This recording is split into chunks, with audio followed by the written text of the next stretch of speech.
और इसमें बताया था क्या कि 183 में 3 दिन अधिक है। एक एक पद को उल्लंघन करने में 3 दिन लगते हैं। तो 183 और 3 दिन कितने हो गए? 186 दिन हो गए। एक आयन संबंधी 186 दिन हुए। तो 2 आयन संबंधी कितने होंगे?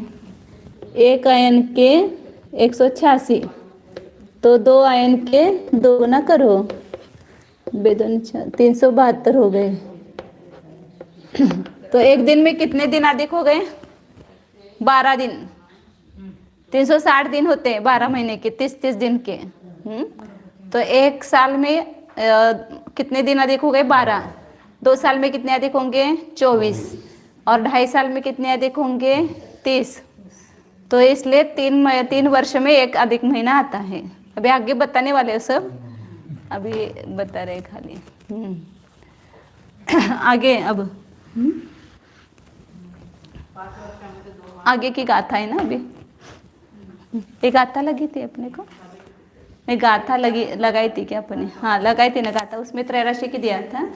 एक पद का उल्लंघन करने के प्रति एक दिवस का 1/61 दिन लगता है। तो 183 को उल्लंघन करने में कितने दिन लगेंगे? वो इतना ही गाथा करता लगाया था अपने। अब आगे पुष्य नक्षत्र में जो विशेष है वो बताते हैं। पुष्य नक्षत्र का अपन इतना लिया ना, वो पुष्य नक्षत्र का विशेष बता रहे हैं। 400 नंबर की गाथा है।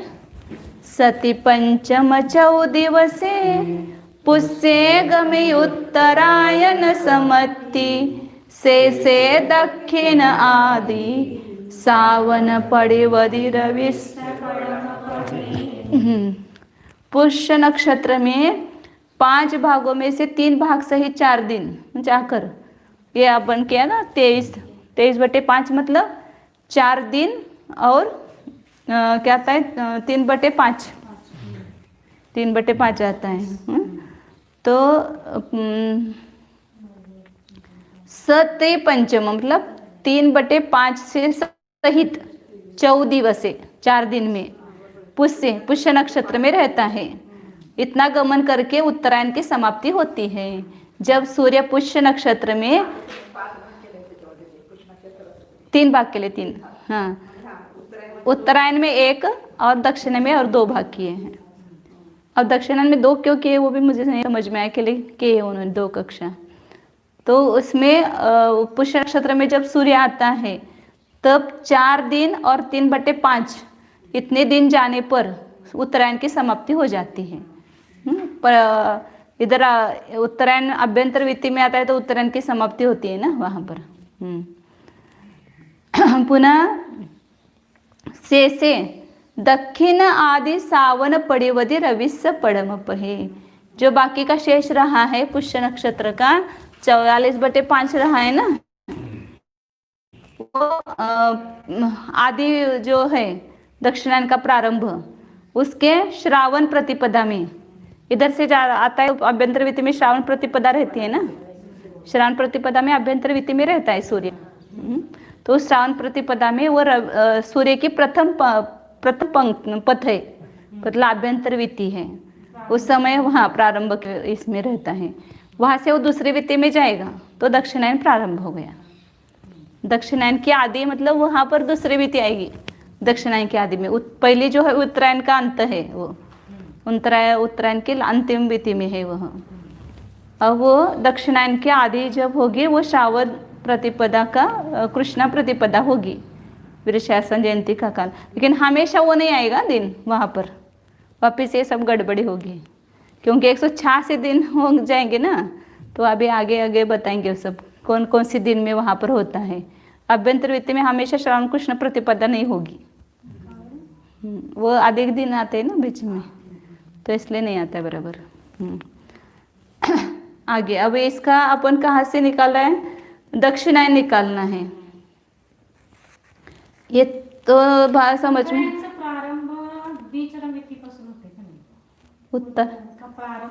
उत्तरायण का प्रारंभ दक्षिणायनाचा प्रारंभ प्रथम वित्तीपासून, द्वितीय वित्ती से, द्वितीय वित्ती से। हाँ लास्ट की विति दक्षिणायन में और पहली विति उत्तरायण में, इतना पक्का करना। अब यहाँ दक्षिणायन में जब सूर्य दक्षिणायन प्रारंभ होता है तो कौन कौन से नक्षत्र में रहता है, ये बताते हैं।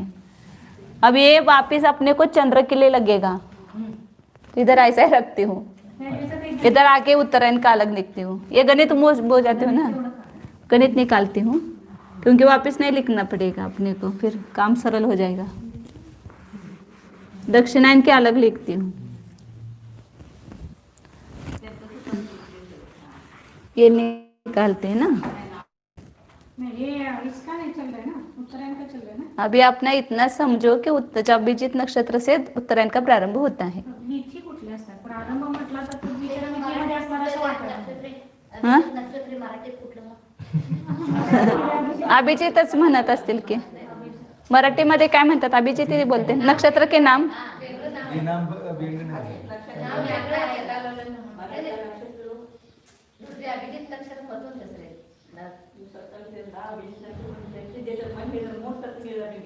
बरं असू दे, चला। आता तेवढं ते आपलं जेवढं सांगितलं तेवढं आपण लक्षात ठेवायचं। ऐसा अपन जब लिए वहां पर दक्षिणायन अंतिम विधि दक्षिणायन कुठून तरी गेला ना, कुठल्या तरी विधि जहाँ से चालू हो गया तो वहां से नक्षत्र गिनेंगे ना। हाँ, ऐसा उन्होंने बता नहीं, लेकिन लगाओ उसको। दक्षिणायन में कौन कौन से नक्षत्र होते हैं? हाँ, नक्षत्र जो बोल रहे ना, तो मेरा ऐसा कहना है कि अभिजित नक्षत्र का उत्तरायण में अभिजित नक्षत्र का प्रारंभ द्विचरण विधि से लेना है क्या?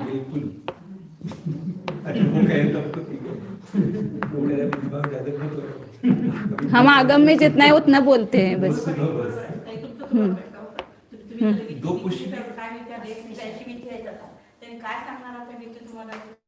आता हे दिवस वाढतात, हे वाढतात, त्यामुळे कुठं विधी जरा कमी जास्त, आता ते सगळं पुष्य नक्षत्र वगैरे येतात ना। आता यहाँ पर बताएंगे अभी पुष्य नक्षत्र का, तो वहां पर वो पहली विधि में आएगा। हाँ, पुष्य के 2 कक्षा की है उन्होंने, तो इसमें एक में 23/5 लिया और एक में 21/5 लिया। अब ये 2 क्यों किए, क्योंकि वो इधर 15 है ना, तो इधर भी 15 करने के लिए उन्होंने किया होगा। ऐसा करते नक्षत्र के नाम लिखो। हाँ, सांगा की होळी ना।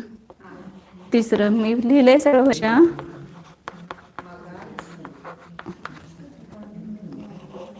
मघा, फाल्गुनी, आणि इकडे फाल्गुनी आले।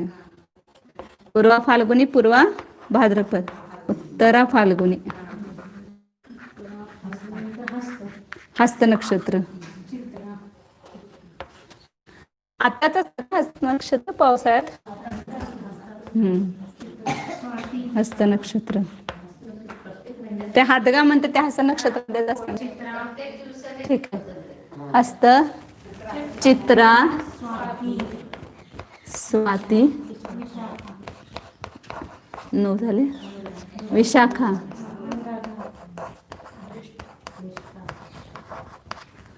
अनुराधा, ज्येष्ठा,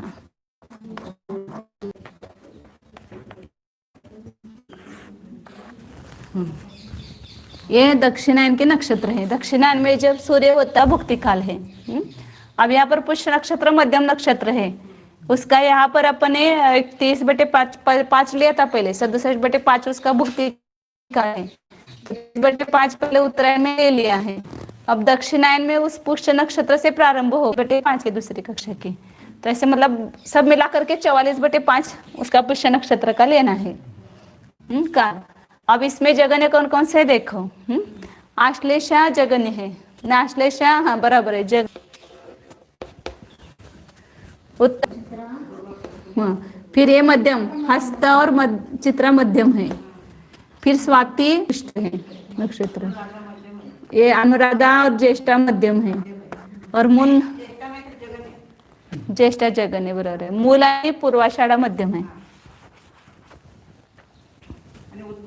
ये जगन्य ना, ज्येष्ठा, उत्कृष्ट, ज्येष्ठा, ज्येष्ठा, जगन्य, जगन्य, जगन्य, जगन्य, जगन्य ने उत्कृष्ट मध्यम है, और उत्तराषाढ़ा उत्कृष्ट।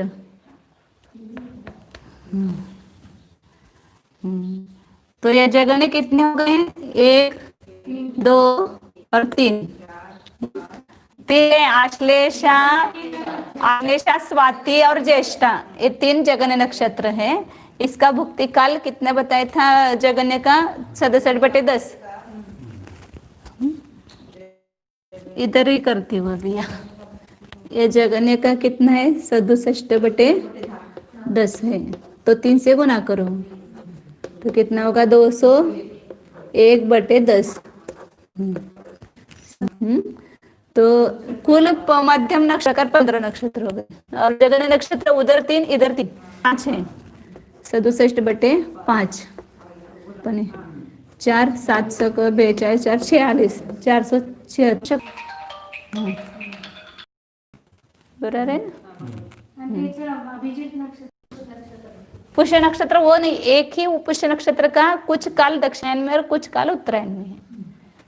पुष्य नक्षत्र लगातार चल रहा है, तो पुष्य नक्षत्र में उत्तरायण में 23/5 तक रहा, दिन तक रहा, फिर दक्षिणायन में प्रारंभ हो गया। मतलब वहां पर वो जो तीसरी वित्ती, दूसरी वित्ती और पहली वित्ती आएगी ना उत्तरायण की, मतलब लास्ट की, तो उसमें वो 3 दिन और ये वापिस 1 दिन, ऐसा 4 दिन रहेगा ना वो उधर। नक्षत्राला जोडायचं नाही त्याच्यामध्ये. जोड़ा ना 44/5 ऊपर। हाँ, तो यहाँ पर दुगुना करना है। 44/5 को 2 से छेद करना, समच्छेद करना, तो कितना हुआ? 88/10। और इसको भी 2 से गुना करना, तो कितना आया था अभी? 800 नहीं, हाँ 900 आएगा ना, 938 938/10। 3 और 8 11, 11 और 1 12, 12 और 8 20, 1 और 6 7, 7 और 9 16, 16 और 2 दिन 166 दिन। अब उत्तरायण में चंद्र द्वारा नक्षत्र भुक्ति के दिनों का प्रमाण बताते हैं। चंद्र का इसलिए अभी लिखा हुआ है तो अपने को सरल है, अभी खाली दिन का बदल होगा। ये सूर्य का बताया, दक्षिण उत्तरायण में सूर्य के 183 दिन, दक्षिणायन में सूर्य के नक्षत्र भुक्ति के 183 दिन हो जाएंगे, क्योंकि सूर्य को पूरा ये करने में, वित्ती को पूरा करने में 6 महीने है ना, 183 दिन लगते हैं, उतना है उसका नक्षत्र भुक्ति के दिन आए, तो यही नक्षत्र होंगे। अभी चंद्र का अपन ने निकाला था वो क्या, उसका भुक्ति काल, अभिजित नक्षत्र में उसका भुक्ति काल कितना है चंद्र का? 630 को 67 से भाग दिया, 9 मुहूर्त आया था, मतलब उसका इसमें निकालते हैं, क्या बोलते हैं अपूर्णांक, इसमें 21/67 है, मतलब 630/67 गुना 30 दिन करो ना इसके। हाँ, तो 30 का इधर भाग दिया तो 21 आया ना, 21/67 आता है। अभिजित नक्षत्र का कितना आएगा? 21/67 दिन, मतलब 1 दिन का तीसरा भाग भी नहीं होगा। 9 दिवस नहीं, 9 मुहूर्त होता है। हाँ 9 मुहूर्त नहीं, 21/67 दिन ही हो गया, अपन दिन में निकाल रहे हैं, मुहूर्त में निकाला तो वो 9 मुहूर्त और उसके ऊपर है, ये दिन में आया है। हाँ, एक पूरा दिन नहीं हुआ, ये बताया मैंने। और चंद्र का जगन्य नक्षत्र में कितना दिन होता है? 1005, उसको 67 से भाग दिया और 30 से भाग दिया, तो कितना दिन आता है? आधा दिन। हाँ 15 दूनी, और यहाँ पर 15 9 सख 90, 15 सत्ते गया, तो 1/2 आया, सब बराबर हो जाएगा।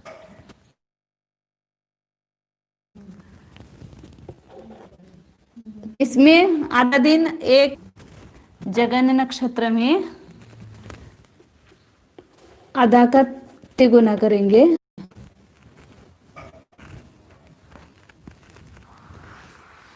और उत्कृष्ट नक्षत्र में कितने दिन रहता है चंद्र? 3015/67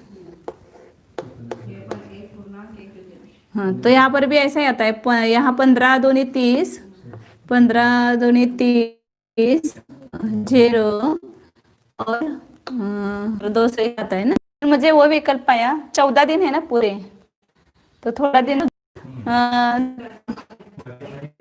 23 आता है, 67 आता है। वो 5 तो इसका था, यहाँ पर उसका त्रैराशि करना सूर्य के अनुसार कि सूर्य 67/5 को जो भाग है उसमें चंद्र पूरा एक दिन रहता है।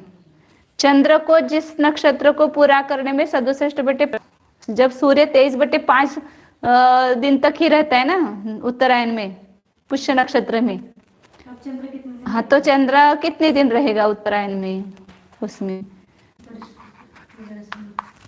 तो चंद्र जो है उसको उतने दिन रहता है, तब चंद्र कितने 23/5 दिन रहता है, तो चंद्र कितने दिन रहेगा इसमें उत्तरायण में? उस उतने उतने इसका सूर्य इतने दिन तक आएगा। तो यहाँ पर ये 21/67 में जोड़ो उसको, तो 44/67 आएगा। 13 दिन और 44/67 इतने दिन तक चंद्र का भुक्ति काल है उस नक्षत्रों में, उत्तरायण में। उत्तरायण में चंद्र इतने दिन तक उस नक्षत्रों का भुक्ति काल होगा। अब ऐसे दक्षिणायन का चंद्र का निकालो। इसमें ज्यादा कुछ ये नहीं करना है, मतलब ऐसा ही आएगा सब पूरा, क्योंकि वहां पर भी वही उतने नक्षत्र है। यहाँ पर ये अपना दक्षिणायन रहेगा, तो उसकी भी 2 कक्षाएं की 44/5 रह गए ना उसका, 44/67 आएगा में रहता है। तो जब सूर्य 44/5 दिन रहेगा पुष्य नक्षत्र में, तब चंद्र कितने दिन रहेगा? ऐसा जो त्रैराशि किया ना, ये यहाँ पर कितना है अभी? सूर्य 44/5, या अलग अलग लेना पड़ेगा। वो चंद्र उल्टा करके लिखेंगे, 5 गुना 67 दिन चंद्र रहेगा, मतलब एक दिन भी नहीं रहेगा, उसका थोड़ा भाग रहेगा। अब बाकी सब प्रमाण वही आएगा।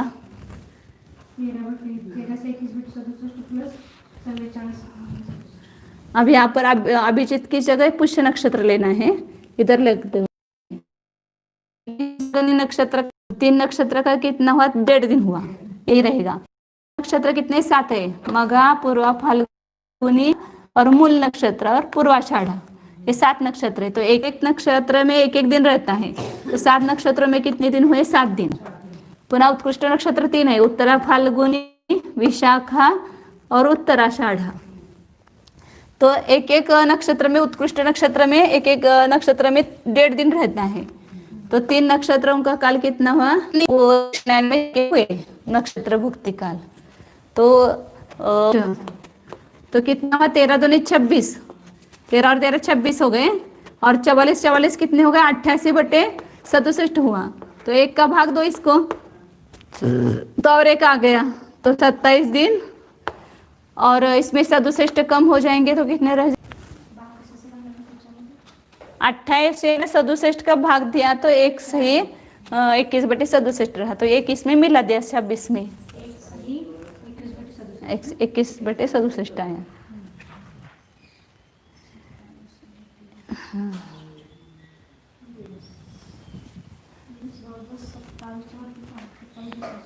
हाँ, 27 दिन, और वो बाद में उन्होंने किया 27 सहित 21/67 दिन पर्यंत रहता है। तो सूर्य का एक अयन का भुक्ति काल 183 है, दोनों अयनों का 366, और इसका ये इतना है।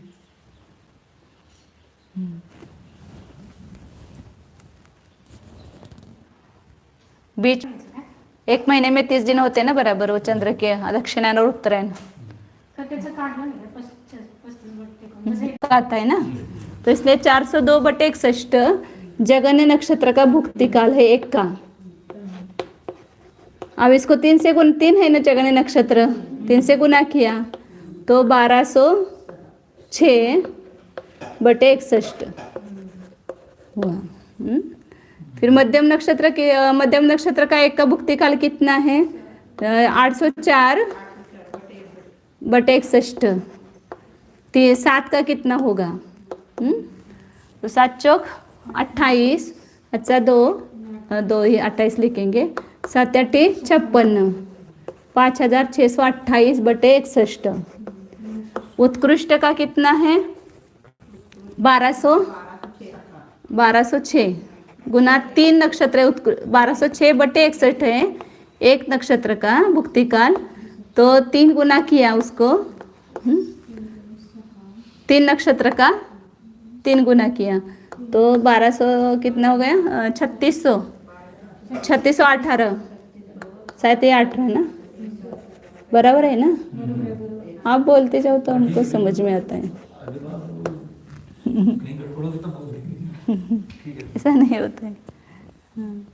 अब पुष्य नक्षत्र का, पुष्य नक्षत्र का कितना लेना है यहाँ पर, उसका भी त्रैराशि करो। मतलब सूर्य 67/5 दिन में जब करता है तब राहु का उसमें काल कितना है? मध्यम नक्षत्र है ना ये, तो 804/61 है। 804 मध्ये मध्यम नक्षत्राचं आहे ना. हाँ, तो ये मध्यम है ना पुष्य नक्षत्र, मतलब उत्तरायण में राहु कितने दिन तक पुष्य नक्षत्र में रहेगा उसका प्रमाण निकालना है। तो यहाँ पर सूर्य का 67/5 होता है, तब इसका 804/61 होता है। अब सूर्य का कितना है उत्तरायण में? 23/5 है, तो इसका राहु का कितना होगा? ऐसा त्रैराशि करेंगे तो इन दोनों का गुना करेंगे और इससे भाग देंगे, 67/5, मतलब यहाँ पर ये उल्टा गुना हो जाएगा, 5/67 हो जाएगा। उलटा गुणा का केलं? भागार का भागार रहते हैं, हाँ उल्टा गुना ही होगा ना वहाँ पर, 67 भागार में आएगा और 5 गुने में आएगा। ये 5 गया और 67 को 8 से 4 से भाग दो तो 12 आता है। 23 12, 23 दूनी 46, 4 23 2 1 23 और 4 27, 276/61। मतलब राहु का पुष्य नक्षत्र में कितना है का काल? 276/61। अब यहाँ कहीं छेद समान करना ही नहीं है, सब 61 है, तो इसको गिनो खाली। 6 और 8 14, 14 और 8 22, 22 और 6 28 और 2 30,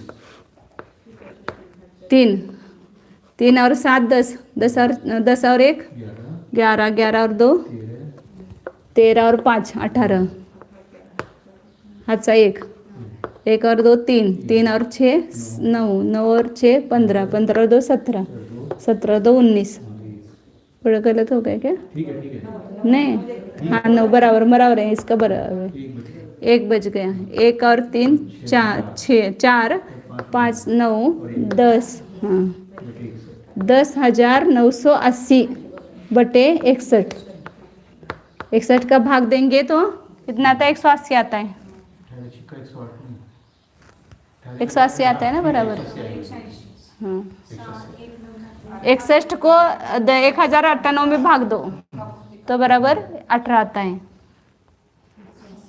180 दिन हुए, मतलब राहु के कितने दिन हो गए नक्षत्र भुक्ति काल में? 180 दिन हो गए उत्तरायण में।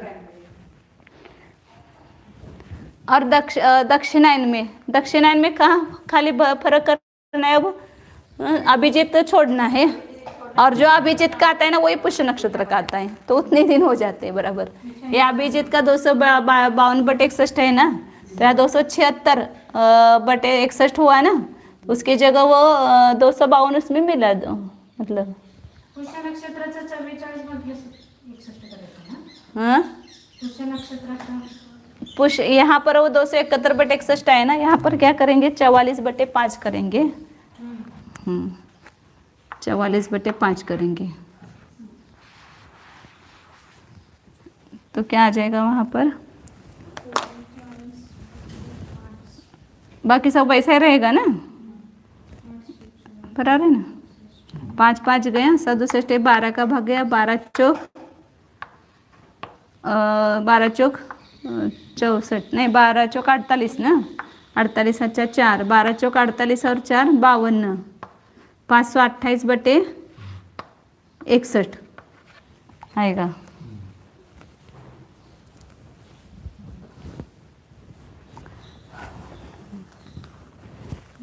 ये दोनों मिला करके जो है ना 276 और 252 वो मिला करके 528 आ गए यहाँ पर, तो उतना ही आएगा ना वापस।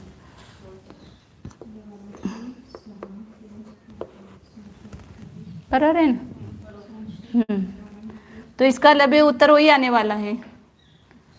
8 और 8 16 और 8 24 और 6 30 0, फिर 3 और 2 5 6 7 8 8 आया, फिर 5 और 6 11 11 और 6 17 17 और 2 19 9 अच्छा 1 9 और 1 3 4 हो गया नहीं, 1 और 3 4 4 और 5 9 9 और 1 10 बराबर हो गए।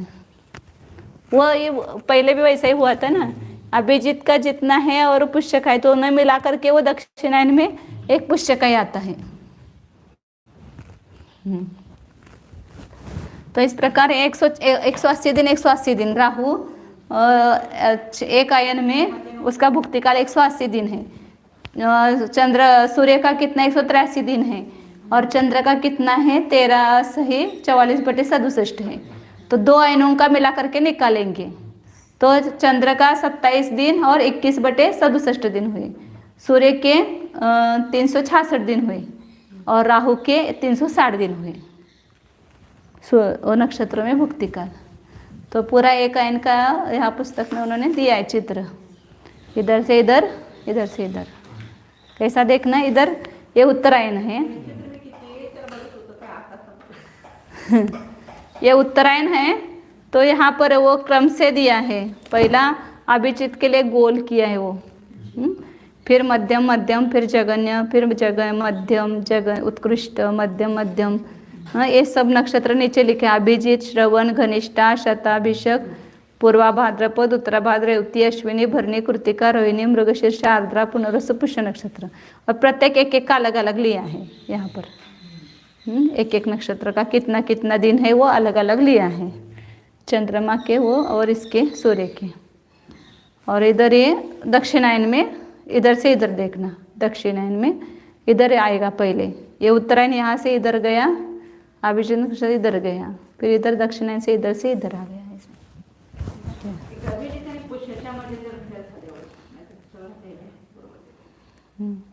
मुझे ऐसा लगता है ये चित्र ऐसा निकलना चाहिए, इधर से उत्तरायण इधर और इधर से इधर दक्षिणायन, ऐसा इधर से इधर आया और इधर से इधर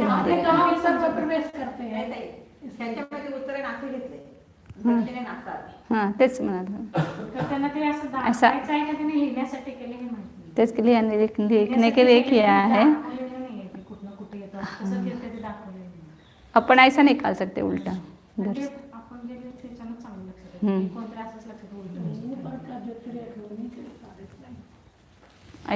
ऐसा देखा तो भी उल्टा हो जाएगा वो। हाँ ऐसा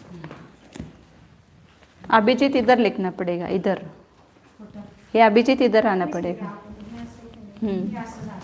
ये इधर लास्ट से ऐसा आएगा और ऐसा से इधर जाएगा। नहीं ये ऐसा आकर के ये इधर नीचे लिखना पड़ेगा और ये उधर ऊपर लिखना पड़ेगा। चलो आगे।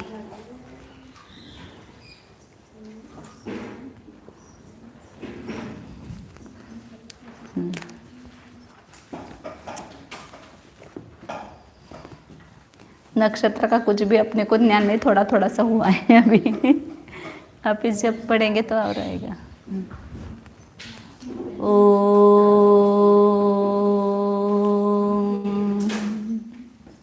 जानिए यह मैं शुद्ध चैतन्यमय जीव ही हूँ। यह मैं एक अखंड ज्ञान स्वरूप ही हूँ। जानिए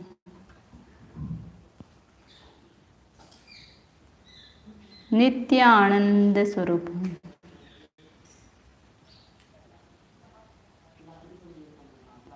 एकत्व विभक्त हूँ। अपने से अभिन्न, पर से भिन्न हूँ। देखिए इस चैतन्य सूर्य को देखिए। ये चैतन्य भानु स्वपर प्रकाशित अंतरंग में विराजमान है।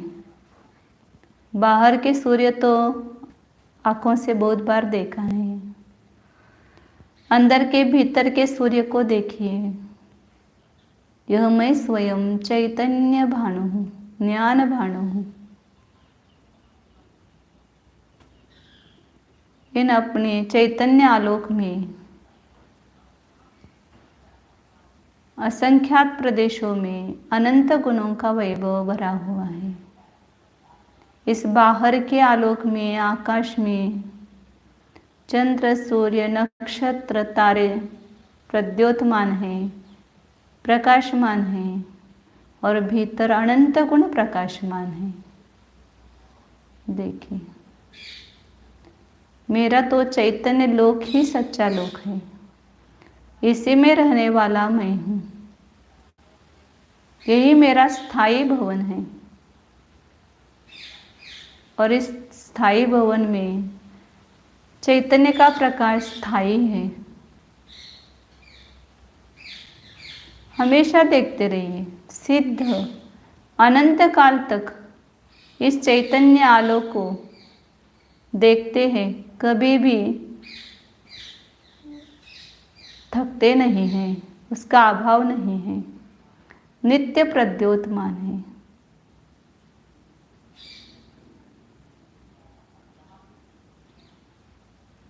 शुद्ध चैतन्य स्वरूप ज्ञानानंद स्वरूप एकत्व विभक्त स्वरूप निर्मम स्वरूप टंकोत्कीर्ण ज्ञायक स्वरूप शुद्धोऽहम् एकोऽहम् ध्रुवोऽहम् ओम।